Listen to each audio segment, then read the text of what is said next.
Welcome to GAC Time. We discuss all things General Hospital. So put your feet up, get your teacups, get your snacks, and let's begin. General Hospital Daily Recap for Friday, May 8th, 2026. Let's see what our favorite bunch of characters are up to. Oh my goodness, I found this episode highly entertaining. So Carly and Valentine were talking. They trying to find out where Josh is at. So Valentine had called Nina for some help. So Carly's like, I don't trust Nina. I don't think you should have called her. This ain't gonna work, right? And he was like, you can't trust her.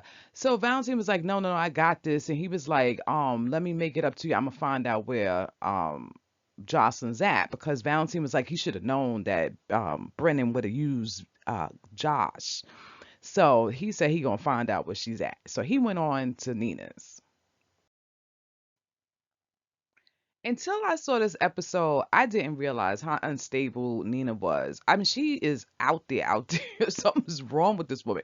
So she rolls Drew into the room, and she's talking to Drew, and she's just like, "I gotta give you the shot" and stuff like that. And she was like, "I don't want to have to give it to you." She's shaking and almost that fake crying thing that she does, and she was just like, "Don't look at me like that, Drew." She was like, "I don't want to have to do this, but I gotta do it."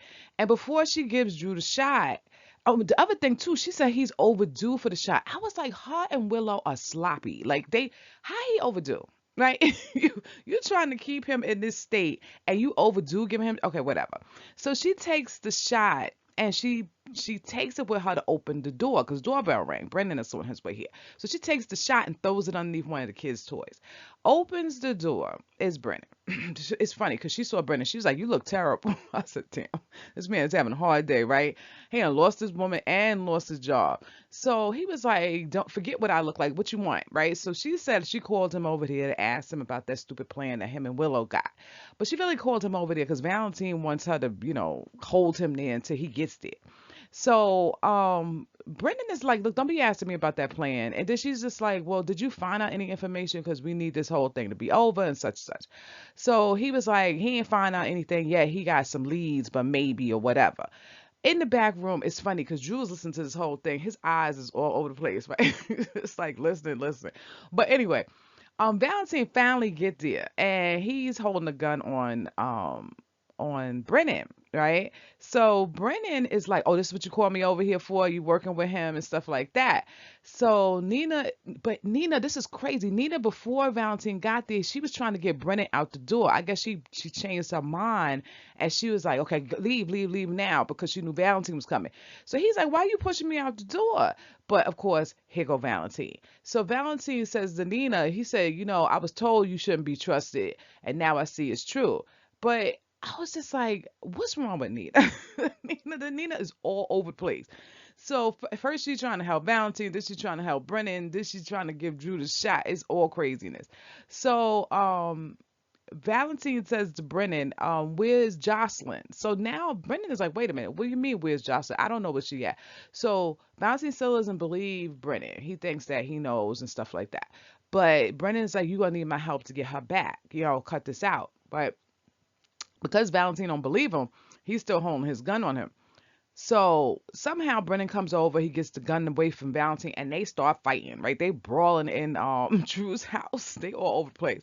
Nina is screaming like a banshee, and I'm just like, Nina, be quiet. What is wrong with you? So Brennan is getting the best of Valentine, right? And he gets up and here come Nina with that shot. It looked like she didn't even have a target. If it was Valentine or Brennan, she was going to hit one of them with that needle. And she got Brennan. Brennan's eyes just lit up and he just looked like he can make fall out because we know that thing is going to paralyze him. So I'm just like, what, Nina? This is all bad. She need to go somewhere. Go back to Crimson. Go do your magazine and leave your crazy daughter alone. So I don't know what's gonna happen with this, but hopefully Valentine realizes that Brendan doesn't know where Josh is at because they gotta get looking for her and quick. But yeah, I think Nina needs some medication. Dante was in his office. He was taking some Alka-Seltzer. So he got a headache. I know he do. He looking over this case, can't figure it out. He looked at that blood sample. It is not Cullum's, right? The blood sample that was off the gun. So he asked Liz to come over. So Liz was like, "Look, I can't." She had already put herself at risk with that whole thing, getting him to Cullum's blood sample. But he was like, "No, I just want to see if I can run some things off of you because he got some thoughts through his head." So Dante was using Liz as a sounder board. So Liz was really helpful. She kind of was going back and forth with him, and they were like, the gun. It was like the blood sample that they have is from a slide bite, and Dante was like, "That's weird because how many times has Jason handled a gun? He shouldn't ever get a slide bite, right? He's like a professional hitman." So, um, Liz was like, "Yeah, that wouldn't be something that Jason would have, right?" And then they started going through. He said, "Well, I went through GH records and I didn't see anything for a slide bite." But Liz started thinking, and she said, "I've seen one, but." I didn't log it as one, right? So Dante's looking at her like, like who? And she finally said, I think it was Rocco. So at first, Dante didn't want to believe her. He was just kind of like, no, Dante, I mean, Rocco's never handled a weapon before.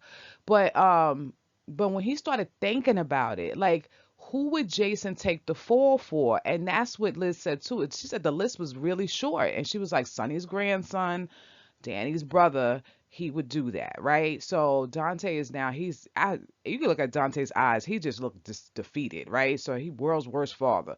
So he's looking at Liz and he's like, I can't even believe this. He was like, Jason took the fall for my son.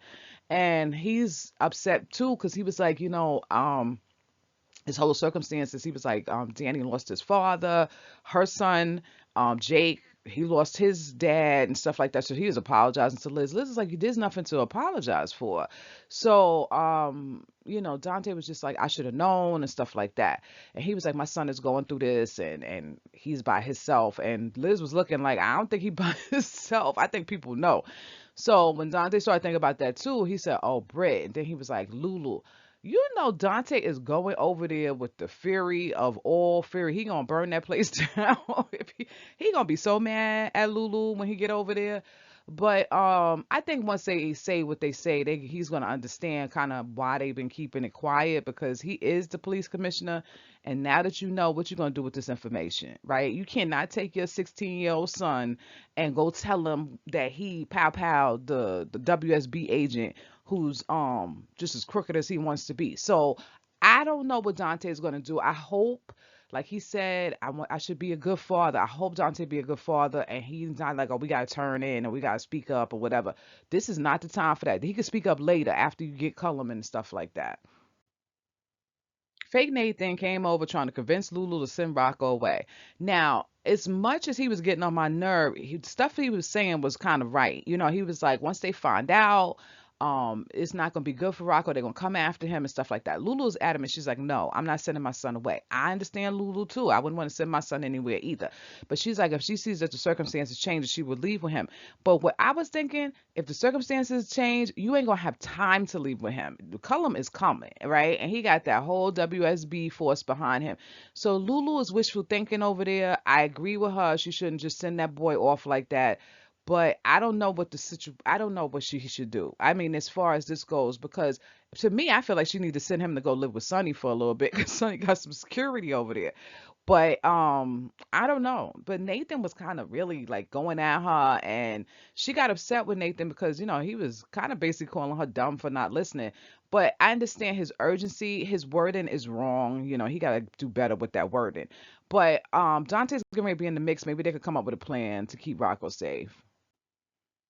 Sonny was talking to Ethan again. Ethan came in, told him, yes, Rick was with Ava, and Sonny is just convinced. He's like, that's it. I know he's down to doing illegal stuff. I mean, shady stuff again. He's after me. I'm gonna confront him, and that's gonna be it for Rick. He asked Ethan, is he in for this? Ethan said yes. He was like, he don't see nothing, any other thing it could be.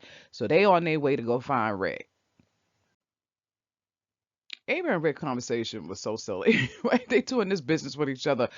But Rick was kind of breaking on Ava a little bit because he was like, you should be happy because you had got your settlement back and stuff like that. He was talking about that whole situation when they was trying to rob poor baby Ace fun, right? So Ava was, he was like, I should still be mad at you for, locking me in that basement with that gag in my mouth. And Ava was like, you keep bringing that up, I'm gonna start thinking you liked being gagged up like that. I'm like, would they stop bringing this gag joke in there? But it looks like, if I'm looking at it right, it looked like Ava and him is doing some kind of transaction for some art. And maybe he's buying something for Sonny, or he gonna buy something for Liz. But I guess it's some rare piece or something that Ava was the only person that could probably get in contact with this person, and he needed her help with that. Sonny and Ethan walked in. So Ava was like, look, I'm gonna go because did y'all have this family reunion? I'm out. And at that time, he was handing Ava the money for whatever that was that Ava got for him. So Sonny just thinks it looks bad. He's just like, oh, this is what you're up to. So Ava was trying to get out of there, and Ethan was like, no, you stay. So he pulled the gun on Rick, and he was like, see, I done caught you. You up to nonsense. Rick, it's gonna look bad because when Rick finally say what it is, and I'm sure it's probably some art related something, Sonny gonna feel awful. I hope they can keep their relationship together after this. But I look, Rick has to understand. Back in the day, he did some stuff. He got to understand that Sonny might think the worst of him for a second, but after this, they should be cool with each other. So I hope that their relationship survive this nonsense and they keep on with the brotherly thing, because I would like to see them stay together like that. I like to see them two together, but I don't know. Rick might get too mad at him and say forget it. Guys, if you made it this far in this video, you should hit that subscribe button because you know you love my videos. Anyway, um, Lucas was having lunch with Felicia. Lucas is messy. I'm telling you, he liked to gossip, right? So he's in there talking to Felicia, and Felicia just was checking in to make sure him and he was okay. And he was like, she's like, I'm doing a bad job because I always told your mother I would check in on you and your sister. So she was asking, Felicia was asking him how he doing. So he's like, he's doing okay.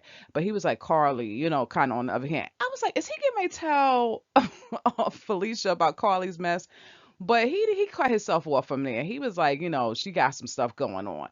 But on top of that, he did go into Marco, and he was like, he does miss Marco, but he feels like he can't let Marco go until he has some closure, which is him going after Sidwell and all them folks. I just hope Lucas be all right. Anyway, Carly came up later, and she told Felicia and Lucas that she broke up with Brennan. So Felicia looked surprised, but she happy about that because they all been telling her she need to get rid of him in the first place. So Felicia left and Lucas and her are speaking. So she did confront Lucas. She was like, did you tell Brennan that, I was messing with Valentin or somebody else, I should say. And he was like, no, I would never do that. She said, yeah, because the way Brennan came in, he knew somebody was there. So I guess he did say, he didn't really say it, but she knew Lucas was the one that told Josh. So overall, they all happy that she ain't messing with this man no more. So that was it for this, guys. What was your favorite part about this episode? I think my entertaining wise was that whole scene with Nina and Valentine and Brennan. Oh my goodness. Nina is a mess. And then what was your least favorite part? Let me know down in the comment section. I love to hear from you guys. I've been getting some great feedback, and thank you all for leaving me great comments. And don't forget to hit that bell notification and a like and subscribe because it really helps the channel. And thank you for joining us again at GHT Time. Till next time, bye.